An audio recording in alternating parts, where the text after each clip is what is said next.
artificial intelligence-ga ma laga yaabaa in bini'aadanka khatar ku noqdo ama sidoo kale shaqooyinka imika bini'aadanka ay qabtaan 100% inuu la wareego anigu ahaanteedu waxaan qabaa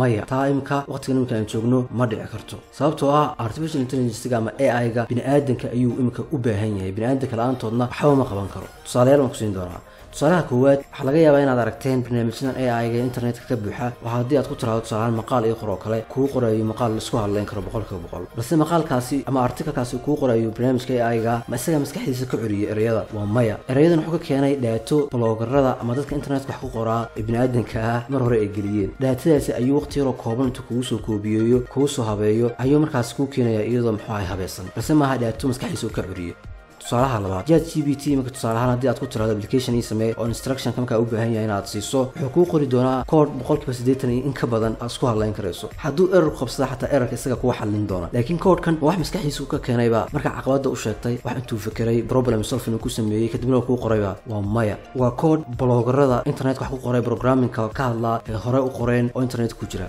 marka sadarteed imkaan waxaan u arkaa inaan khatar badan bini'aadanka ku ahayn artificial intelligence iyo machine learning laakiin maalinta ay dhacdo inuu soo baxo nidaam artificial intelligence oo isagu awooda iyadoo aan la caawinayn inuu sameeyo nidaamyo kale oo badan artificial intelligence oo isaga ka khatarsan maalinta nidaam noocaas uu soo baxo bini'aadanka waxa weeyaan xataa inuu nafihiisa kala cabsado sida aflaantan ku aragno oo inuu nafihiisa xataa kala baxsada maalintaasina wax laga yaabaa inay dhacdaba ama aan aragno haddii uu sii socdo isbedelka maxaa ay teknolojiyada waayuhuna nagu simaan dagaal nuclear-na aanu dhicin waan gaaraynaa sidaan